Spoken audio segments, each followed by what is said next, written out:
முதலைகள் நிறைந்து காணப்பட்ட ஆற்றங்கரையின் அருகே உள்ள வீடொன்றில் பாலன் என்பவனும் அவனது தாயாரும் வசித்து வந்தனர். பாலன் தாயாருடன் மிகுந்த பாசம் வைத்திருந்தான். மிகுந்த பொறுப்புணர்வுடன் தாயை பராமரித்து வந்தான். தாய்க்கு தேவையான உணவு வகைகளை தேடி வந்து சுடுநீரில் குளிக்க வார்த்து அன்றாட பணிவிடைகளை செய்தான். இப்படி இருக்கையில் பாலனின் தாயாருக்கு ஒரு புதிய யோசனை தோன்றியது. தனது மகன் தனக்காக இவ்வளவு பாடுபடுகின்றானே, இப்படியே இவன் எத்தனை நாட்களைத்தான் கடத்துவது? வயதும் கூடிக்கொண்டே போகின்றது. இன்னும் கொஞ்ச நாளில் சமையல் வேலைகளையும் என்னால் செய்ய முடியாமல் போய்விடும். ஆகையால் மகனுக்கு திருமணம் செய்து வைப்பது நல்லது என சிந்தித்தார். திட்டமிட்டபடியே அயல் கிராமம் ஒன்றிற்குச் சென்று மகனுக்கு பொருத்தமான பெண் ஒருவரை தேடிப்பிடித்து திருமணமும் செய்து வைத்தார். ஆரம்ப காலங்களில் பாலனின் தாயாருக்கும் மனைவிக்கும் இடையே நல்ல ஒற்றுமை நிலவியது. நாளடைவில் பாலனுக்கு பிள்ளைகளும் பிறந்தனர். இதன் பின்னர் மருமகளான பாலனின் மனைவி வீட்டின் சகல அதிகாரங்களையும் தனதாக்கிக் கொண்டாள். அது மட்டுமன்றி தனது மாமியாரை புறக்கணிக்கவும் தொடங்கினாள். தாயாரை தனது மனைவி இப்படி நடத்துகிறாளே என பாலனுக்கு மிகவும் மனக்கவலை ஏற்பட்டது. பிள்ளைகளை பார்க்கவும் வீட்டு வேலைகளை செய்யவும் பேச்சு வாங்கவும் என்னால் முடியாது. உங்களின் அம்மா இந்த வீட்டில் இன்னும் இருந்தாரென்றால் தொடர்ந்தும் நான் இங்கு இருக்கப் போவதில்லை என பாலனிடம் அவனது மனைவி ஒரு நாள் கூறினாள். அப்படியென்றால் என்னை என்ன செய்யச் சொல்கிறாய் என பாலன் கேட்டதற்கு கபடத்தனமான அவனது மனைவி, உங்களுடைய அம்மா உயிருடன் இருந்தாலும் ஒன்று, இல்லாவிட்டாலும் ஒன்றுதான். ஆகையால் அவரை கொண்டு போய் முதலைகள் உள்ள அந்த ஆற்றில் போட்டு விடுங்கள் என்றார்.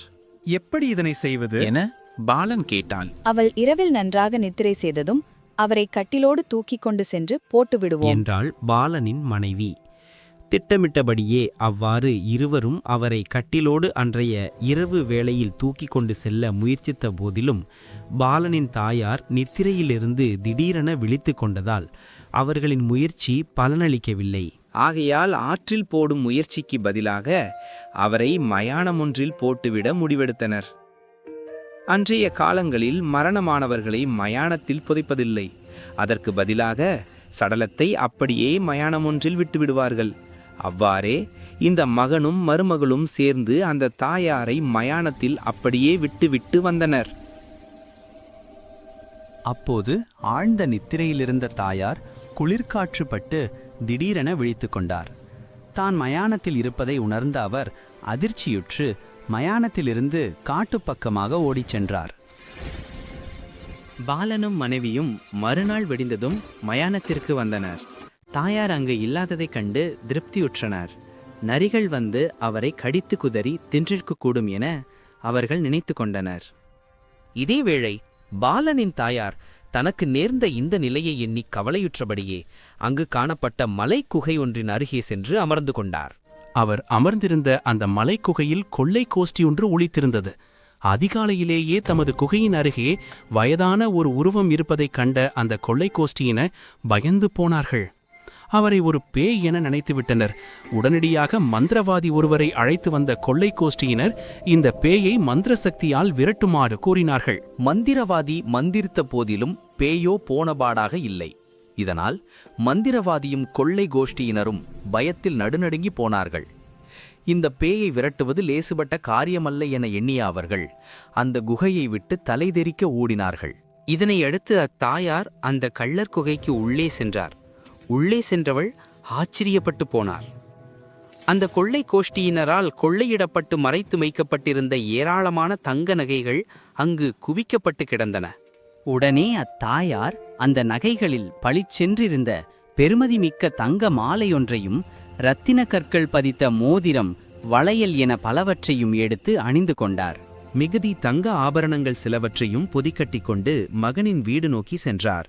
தனது மாமியார் இவ்வாறு தங்க ஆபரணங்களுடன் வருவதைக் கண்ட மருமகளான பாலனின் மனைவி ஓடோடிச் சென்று அவரை வரவேற்றாள். மாமியாரே, மாமியாரே, எங்களை மன்னித்துக் கொள்ளுங்கள். நரிகள் உங்களை கொன்று சாப்பிடட்டும் என்றுதான் மயானத்தில் உங்களை விட்டுவிட்டு வந்தோம். அப்படியிருந்தும் எப்படி நீங்கள் இத்தனை அழகான ஆபரணங்களுடன் திரும்பி வந்தீர்கள் என மாமியாரிடம் கேட்டாள். ஏன் மருமகளே, மயானத்திற்குச் சென்றால் விலைமதிப்பற்ற பொருட்களுடன் திரும்பி வர முடியும் என்பது உனக்கு தெரியாதா என பதிலளித்தார். இதைக் கேட்ட மருமகளுக்கு பேராசை ஏற்பட்டது. தன்னையும் மயானத்தில் கொண்டு சென்று விட்டுவிட்டு வருமாறு பாலனிடம் கூறினாள். பாலனும் அவ்வாறே மனைவியை மயானத்தில் விட்டுவிட்டு வந்தான். ஆனால் மறுநாள் தனது மனைவி தங்க நகைகளுடன் வீடு திரும்புவாள் என எதிர்பார்த்த பாலனுக்கு ஏமாற்றமே காத்திருந்தது. இது பற்றி தாயாரிடம் கேட்டான். இதற்கு பதில் கூறிய தாயார், எனது அன்பு மகனே, இரவில் மயானத்திற்கு செல்பவர்கள் திரும்பி வரமாட்டார்கள் என்பது உனக்கு தெரியாதா? நரிகள் கடித்து குதறி சாப்பிட்ட பிறகு எப்படித்தான் திரும்பி வர முடியும் என கேட்டார். உங்களுடைய புத்தி கெட்ட தனத்திற்கு இப்படித்தான் நடக்கும். இனிமேலாவது சிந்தித்து வேலை செய்ய பழகிக்கொள் என புத்திமதி கூறினார். தானும் தனது மனைவியும் செய்த தவறை பாலன் உணர்ந்தான். பேராசையின் காரணமாக தனது மனைவி நரிகளுக்கு இரையாகியதை உணர்ந்தான். இவற்றை சிந்தித்துப் பார்த்த அவன் தாயிடம் மன்னிப்பு கேட்டான். இதன் பின்னர் தொடர்ந்தும் தனது தாய்க்கு முன்னர் போலவே பணிவிடைகள் செய்து பாசத்தோடு வாழ்ந்து வந்தான்.